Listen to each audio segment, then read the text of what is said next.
가족 친지들과 모여 풍성한 명절 음식도 맛보고 밀린 이야기도 나누는 뜻깊은 시간 보내셨길 바랍니다. 첫 번째 소식입니다. 지난 설 연휴 제수 음식 마련을 위해 모두 국산 농산물 구입하셨을 겁니다. 그런데 철석같이 믿고 산 농산물이 국산이 아니라 중국산이었다면 어떨까요? 농식품 원산지 표시를 위반한 업체가 작년 한 해에만 4천여 곳이 적발된 것으로 조사됐습니다. 품목별로는 배추김치와 돼지고기, 콩의 원산지 표시 위반이 가장 많은 것으로 드러났습니다.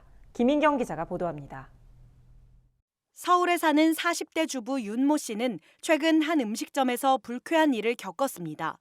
반찬으로 나온 배추김치에 국산 배추 특유의 단맛도 없고 양념도 적어 중국산이란 의심이 들었는데 음식점에 붙어있는 원산지 표시판에는 버젓이 국산이라고 써 있었던 겁니다. 윤 씨는 먹어보면 바로 아는데 원산지 표시를 위반하는 음식점이 많아 밖에서는 김치를 믿고 먹을 수가 없다며 분통을 터뜨렸습니다. 이처럼 작년 한 해 동안 원산지를 거짓으로 표시하거나 아예 표시하지 않은 업체 4천여 곳이 적발됐습니다. 국립농산물품질관리원은 원산지 표시 대상 업체 27만 5천 곳을 조사한 결과 4,004곳에서 원산지 표시 위반을 확인했다고 최근 밝혔습니다. 품목별로 살펴보면 가장 많이 적발된 품목은 배추김치입니다. 대다수가 중국산으로 총 1,105건, 물량으로는 1,050여 톤이 적발됐습니다. 배추김치의 뒤를 이은 건 돼지고기입니다. 974건, 654톤의 물량이 원산지 표시 위반으로 적발됐는데 돼지고기는 수입 국가가 많은 만큼 특정 국가에 쏠리지 않고 미국산, 칠레산, 캐나다산 등 다양한 원산지를 모두 국산이라고 속였습니다. 세 번째로 위반 건수가 많았던 품목은 콩입니다. 523건, 물량으로는 140.7톤이 적발됐는데 미국산 콩을 국산으로 속인 사례가 많았습니다. 가장 적발이 많았던 유형은 중국산이 국산으로 둔갑한 겁니다.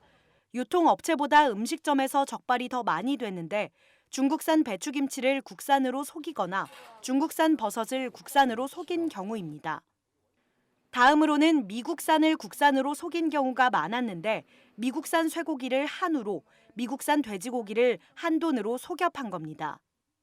업종별로는 일반 음식점의 원산지 표시 위반이 58%를 차지했고 식육 판매업 9%, 가공업체 7%, 집단급식 3% 순이었습니다.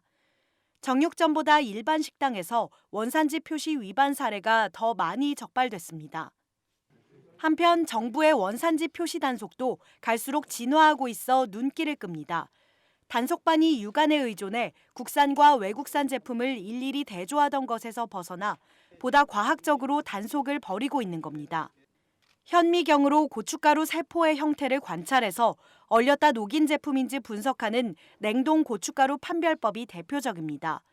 일부 업자들이 이른바 다대기라 불리는 다진 양념 냉동분을 중국에서 수입해와 해동에 말린 뒤 국산 고춧가루로 속여 판매하는 것을 추적하기 위해서입니다. 농관원은 앞으로 컴퓨터와 휴대전화에 남은 디지털 정보를 분석하는 디지털 포렌식 기법으로도 수사를 확대할 방침이라고 밝혔습니다. 아울러 소비자들에게 농식품 원산지의 거짓 표시가 의심되면 반드시 신고해달라고 당부했습니다. 소비자들도 농식품을 구입할 때는 원산지를 확인하시고 원산지가 표시되지 않았거나 표시된 원산지가 의심될 경우 1588-8112 또는 농가는 홈페이지로 신고해 줄 것을 부탁드립니다. 한편 농관원은 이번 단속을 통해 원산지를 거짓으로 표시한 업체 관련자를 형사 입건하고 원산지를 표시하지 않은 업체에 과태료를 부과했습니다. NBS 뉴스 김인경입니다.